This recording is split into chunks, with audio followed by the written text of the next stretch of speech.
They're the moments. They're the moments where you hit a certain challenge in your life and it can feel overwhelming and you're not sure if you can do it, but you cringe forward. There's something difficult that you're facing in your life, whether it's in your business or in your personal life, and you sit against that moment and you say, I don't know if I can do this or not. And somehow you find that strength to overcome it. You make that choice that you're going to cringe forward and you're going to do it anyway. Today, I have a special guest, Kim Becker. She's the founder of Hello Gorgeous Inc., and she is going to share what she does to be able to help women who are battling cancer. And she's also going to share her story and those moments where she's decided to cringe forward and do it anyway. I'd like you to welcome Kim Becker, and there are comment sections right there. I'd like you to do a hashtag replay if you're not able to watch this live, so that we know that you're there and we can get to know you a little bit better as well. So welcome. Let's unmute. Got Perfect. It. Good morning. Hello, gorgeous. Oh, thank you. I love to hear that. And I love like you wear the red lipstick like I do too. I know. I have a muted red. I wore the bright red for you today, just so you know. So. Oh, red polish on. I don't have mine on today, but I think it's fabulous. It's important to look gorgeous and look beautiful. And that's what you help people do, right? So I do. And I think it's just whatever for whatever that person that it makes them feel gorgeous, that's what they need to do. The red lipstick may not be for everybody, but for me, that's what, I always feel more powerful when I put the red lipstick on. I do too. And I wear it because it reminds me to be bold with my message, to speak my truth to other people, that my voice has value and my message has meaning. And you work specifically with women who are battling cancer. And how do you help them? So I started a nonprofit. My background is in hairdressing, and we started a nonprofit, 16 years ago now. And my goal is to make sure that women battling cancer can smile when they look in the mirror. And I think that, so many of us, when we identify with our appearance, and that's what I noticed being a hairdresser for 30 years. And I'm guilty of that, right? If I'm having a good hair day, everything's right with the world. If I'm having a bad hair day, just kind of leave me alone. Let me do what I need to do. And so what I found is with women with cancer, the one thing that their cancer treatment affects is their appearance. And so if we can somehow help them regain some of that normalcy, and if they can look in the mirror and smile at that reflection that they see, that's what I want to be able to do. Because if they smile at their reflection, then they can participate in their everyday life, whatever that looks like. So whether they're a mom, whether they're a Fortune 50 CEO, whether they're a teacher, maybe they're just a sister, whatever that is, I just want to make sure that they can participate in their everyday life so that it's beneficial to them. And what I found, it's the whole ripple effect, right? You don't realize. She smiles, and when she's smiling, her husband smiles. And because she's smiling and the husband's smiling, then the kids are smiling. And when she goes to work and she's smiling, then all the coworkers are smiling. And, I don't want to say that they're less worried about her. It's just everybody, as I said, I just feel like everybody can participate in their everyday life, whatever that looks like to them. And that's what these women want. I always tease. And I say that, when someone participates in our program, that I want them to go to a restaurant and I want the waitress to treat her badly. Because there's no sympathy. There's no empathy. If she looks normal, then the waitress will treat her like she'd treat every other customer, which is badly, right? And now not every server is like that, but there are some that are. And so I said, if she goes and the waitress treats her badly, then she's treating her normal. She's not being nice to her because she feels like she needs the kindness because of what she's going through. She's just exuding normalcy. And that's what these women want more than anything else. I always say, you won't look like Miss America when I'm done, but I can guarantee you it'll look pretty normal. Right, because what you do and the service that you provide is to help them feel beautiful by doing a makeover. Yeah. And there are salons all over North America that provide the service that people can nominate a woman they know with cancer to go in and have a makeover, so that she can feel beautiful and say into the mirror, "Hello, gorgeous." And then she usually has a special event. It's something that's done at no cost to her. Right. Because the doctors say this is the physical of what you need to do to take care of yourself. And all of the team that she's working with, there are people that love her and say, hey, we'll bring meals to your family. We'll watch your kids. We'll do these other things. But her, as a person feeling beautiful, a lot of times that's ignored. Right. But I also think it's the empowering part of it too. So not only do we do the makeover, but we teach her I always say that I'm a teacher at heart, because we teach her then how to reproduce that look going forward. And so Mm-hmm. it's not just that somebody's making meals for her, somebody's showing her how to do this.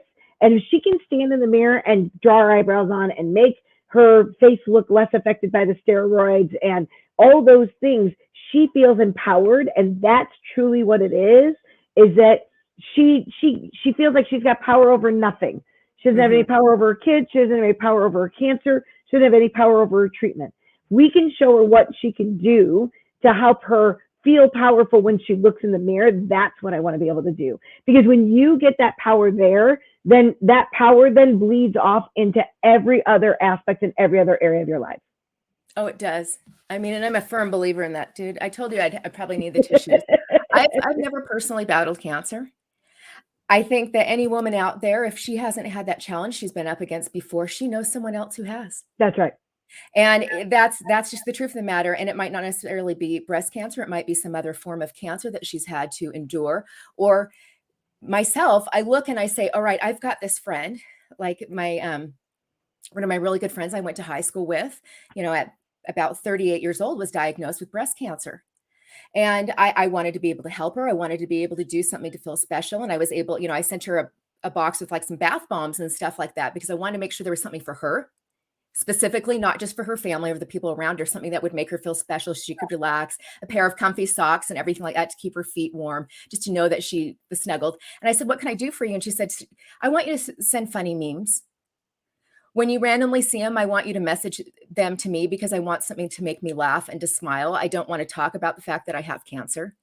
And I love that that's that sense of normalcy. Now, if I'd known about your organization, there's something I could have done, right? Right.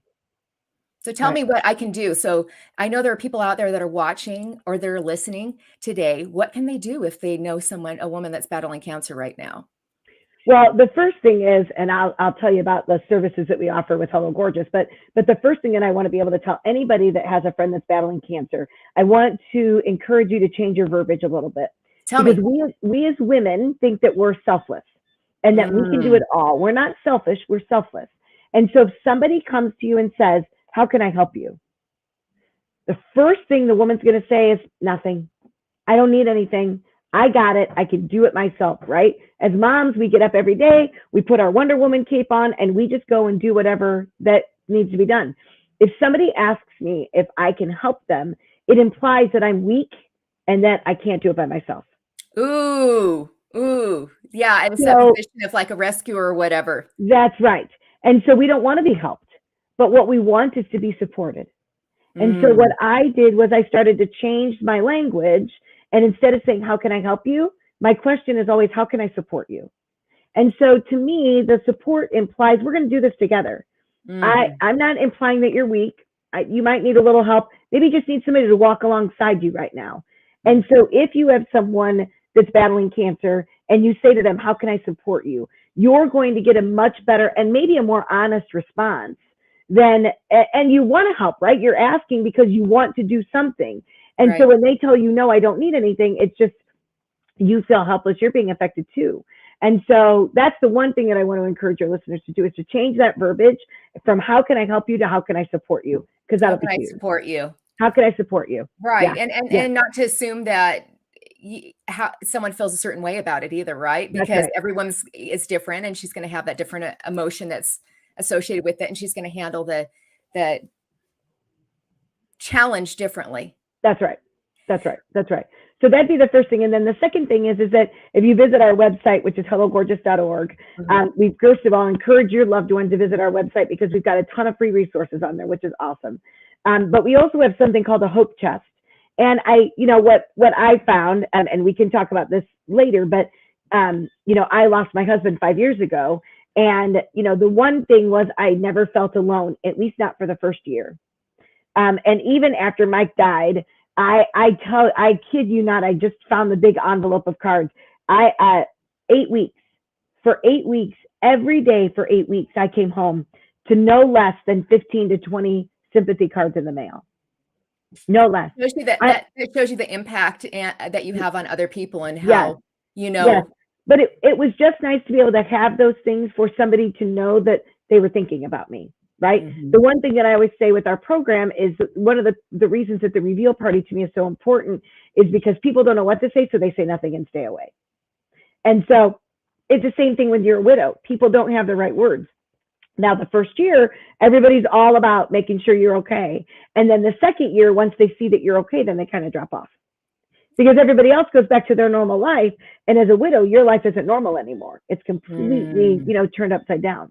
And so that's the other thing that I would say is just make sure that if you've got a friend or a loved one that's battling cancer, that they know that you're there. That, if it's just a text message, if it's just something, we have something called the Hope Chest. And it's got all products in it that are friendly for a woman battling cancer. And there's a beautiful card on the inside that just talks about how we want you to feel loved. We want you to know that somebody's there and that they're thinking about you and that you aren't on this journey alone. And so that's one of the reasons that we created that, because when people don't know what to say, they say nothing. I wanted to create something when you don't know what to say, you can give them hope. You can give them a hope chest. Hope in a box. Hope in a box. Yeah. And That's you it. can go on to hellogorgeous.org and you can send one of those to someone you know. And or I'm assuming even if you don't know someone who has cancer right now, you can sponsor one and make a donation so that it can go to another woman who's battling cancer as well.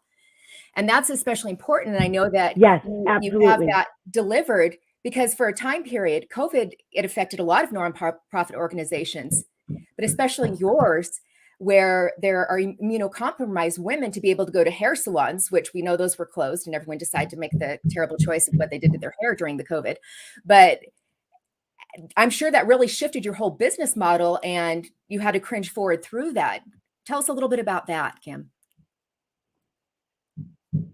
Yeah, so, to some people, COVID was a blessing. Some people, it was a curse. For me, it was a blessing. And I'll tell you why. Because I am, and you've met me in person, and I am a hugger.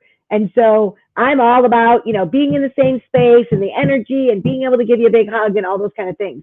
And all of a sudden, when COVID hit, it shut down and we were doing in-person makeovers. And we were cooking with gas. We had 33 affiliates in 15 states. Wow. And it was awesome. But it ended up, what I said was, that all shut down. The challenge was that just because that shut down and we were in the middle of a pandemic, there were women that were still being diagnosed with cancer. And so they still needed the services that we offered. We just had to change them up. But had somebody come to me with this idea prior to COVID, I would have said absolutely not. So we worked with, I'm really close to the University of Notre Dame, and we worked with a bunch of kids from the Mendoza School of Business, and they pitched us an idea about doing a virtual makeover. And I was telling about all the other things that we've got. And I want the day when a woman gets a makeover, I want it to be this exceptional experience that she has. And, I was telling him about this online membership and that's what I wanted. Well, anyway, they came forward and they're like, what about a virtual makeover where you sent the products to her and she could do it in the comfort of her own home? And all of a sudden that kind of sparked something. I'm like, oh my gosh, that's amazing.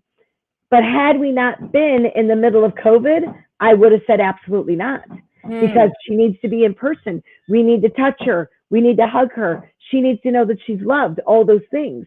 But when that's the only option that you have, that's the option that you take.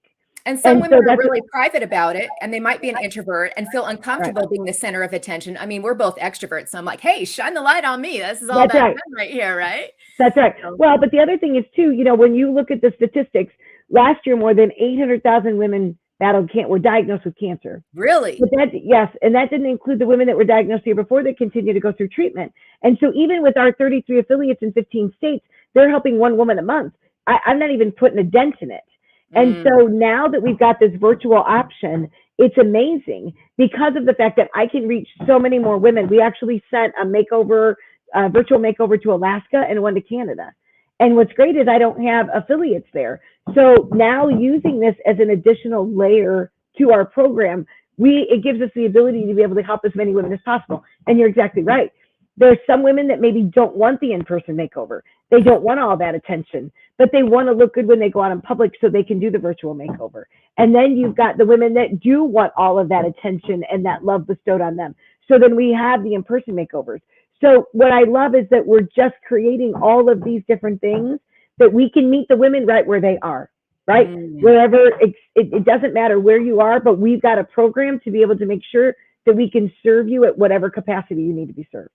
Exactly, because like you mentioned before, everyone handles that situation differently. Yes, It's our opportunity to be able to provide that support to someone a woman who's battling cancer and say, how can I support you? that's right.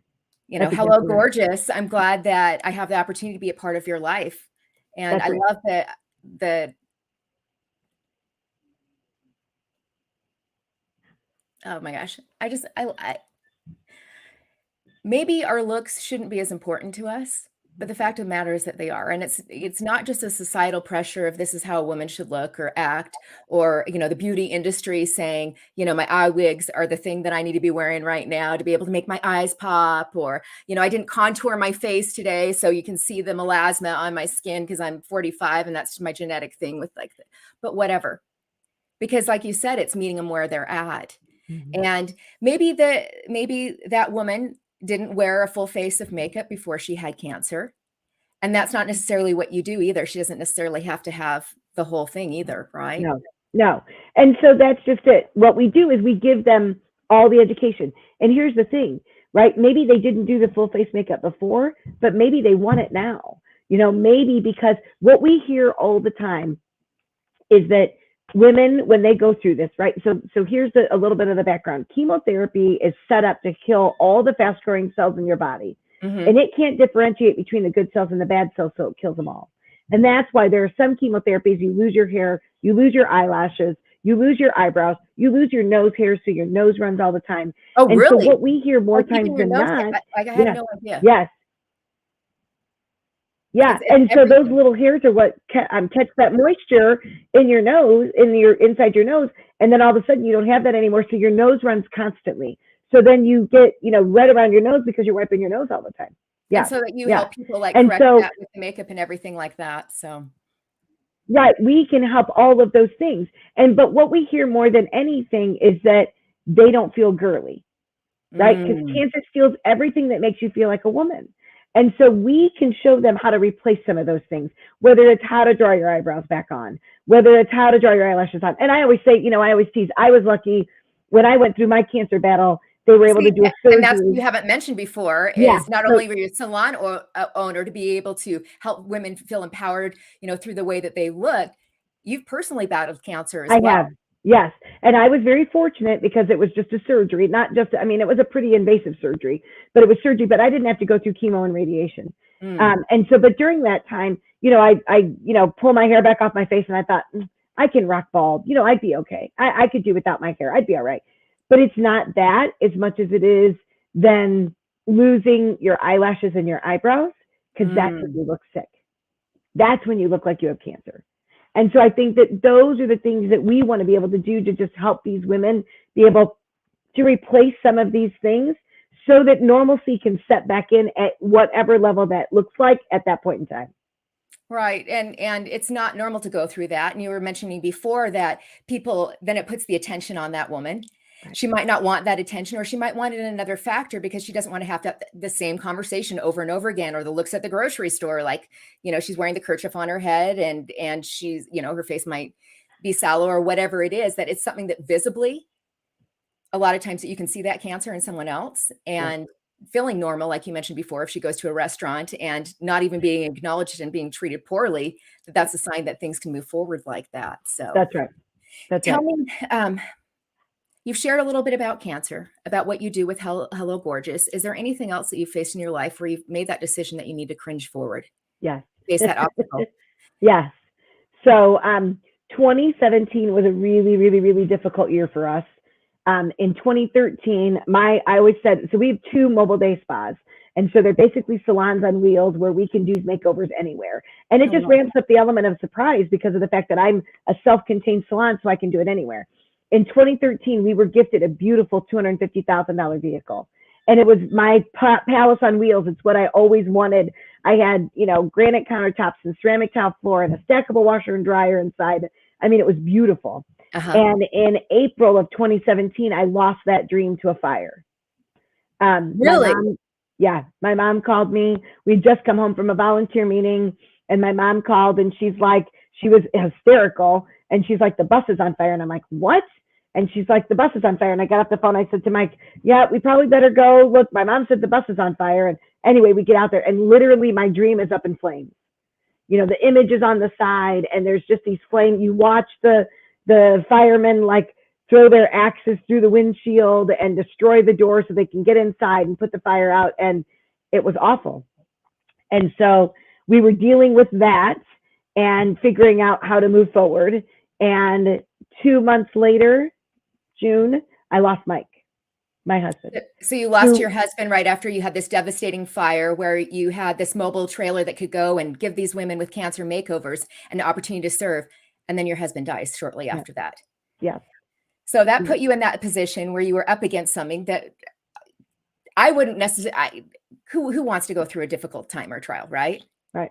But you cringed forward and did it anyway. What was that? Was there a specific moment that made you decide I can do hard things? You know, I think it's one of those things, you're stronger than you think you are. And when you're going through it, you don't realize how strong you are. You know, I look back to Mike's medical history. He was sick for a long time.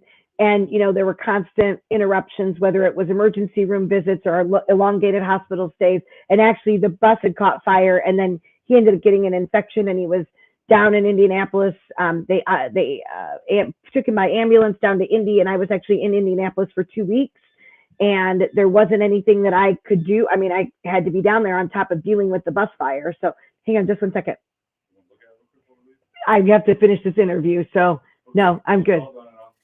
Okay, thanks, guys. I'm sorry. I'm having carpet installed in my house. These guys are wonderful. Yeah, you know, you've got people who are doing the floors and it just happens because it's not just override. Yeah, you know, life goes on, right? You cringe forward, as I always say. So yes, yeah. And so so literally I'm dealing with all the fire stuff and Mike's in the hospital. We're trying to figure out what's going on with him. And so, you know, I look back on all those times, you just do what you have to do, right? Sometimes you don't think about it in the moment. You just do what you have to do. But I will tell you, my success was, you know, there's a saying that says you eat the elephant one bite at a time. And so what I ended up having to do was I had to come up with a two-prong approach. And I couldn't do everything, and I couldn't do everything well. There was no possible way for me to be able to do that.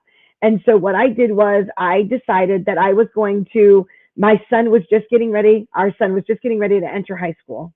And I wanted him to have a stellar high school career. That's what I wanted. Mike and I talked about that. He went to the high school that Mike and I graduated from. So that was a priority. And the other priority was to make sure that I kept the organization up and running because he loved Hello Gorgeous. He loved Hello Gorgeous so much that when I designed his headstone, I actually put the logo on the headstone because his whole thing was that we should call it Hello Gorgeous because when you say Hello Gorgeous, it makes people smile. That was the whole reason he wanted to name it that. And so, well, he wanted to name it the salon that, but then when we started the nonprofit, I said, this is the perfect name for the nonprofit. And so when I designed his headstone, the Hello Gorgeous logo is really big because I thought that way, then when people walk through a cemetery, a place where they don't normally smile, if they read that Hello Gorgeous, it would make them smile. And so he could still impact people. And so, you know, that was really what I couldn't do it all perfectly. I could, and hence, that's why I'm having the house worked on now, because for 20 years, the focus was him and my son and his health. And we didn't have time. Our house was our office for a long time.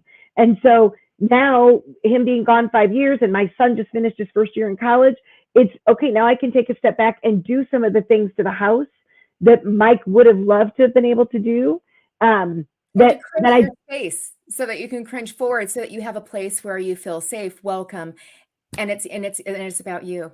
And whether it's about someone facing cancer, a woman facing cancer, or some other challenge that she's having in her life, she has that choice that she can cringe forward and do that. We can support her through that process. Why don't you share again how someone can help someone be a little bit more gorgeous through what you do, through sponsoring the treasure boxes? Yes, you can visit our website, which is hellogorgeous.org. And actually, anybody who's listening, we have a free resource that we created. So if you say hellogorgeous.org/free, there's actually, I created a video, which is the 12 things you need to know prior to starting your cancer treatment. So I love being able to interview women, and I love being able to interview women with cancer. And so I always say to them, what do you know now that you wish you would have known at the beginning of your treatment? And I took those 12 top things and I created a video for that. So it's Hello Gorgeous /free. So anybody Okay. that goes on that, they can download that video. But yes, just go to hellogorgeous.org. We've got a ton of free resources. And then on there in our shop section, there's actually a hope chest that you could send to support a loved one battling cancer. I love that. I love that because you can show support and that woman could feel like she's not alone because she isn't. There's tons of That's right. people who are there to be able to help. And whether a woman's battling cancer, we know how to support her now to be able to do that through Hello Gorgeous. There's other moments in all of our life that we have the opportunity that we can choose to face that difficult thing and to cringe forward. And that's why I That's started right. my community. And people can go to cringeforward.com and they can join a membership to be able to empower women to be able to cringe forward in their business and in life and go ahead and create that content and be authentic online and show up just as they are, no matter where they are, for $9 a month. So it's less than my market salad that I get from Chick-fil-A with my apple cider vinaigrette dressing on it. I appreciate you, Kim. I appreciate showing up just as you are, embracing the awkward because life isn't perfect and neither are we. And I'd encourage anyone who's watching or listening today to cringe forward. Your voice has value, your message has meaning, and you deserve to be seen. We'll see you next week where I'll have my special guest, Liz Wilcox, and she is the queen of email marketing. And she's going to share a little bit about what we can do so that your voice can be heard and seen through showing up on the internet. Have a great week. Thank you.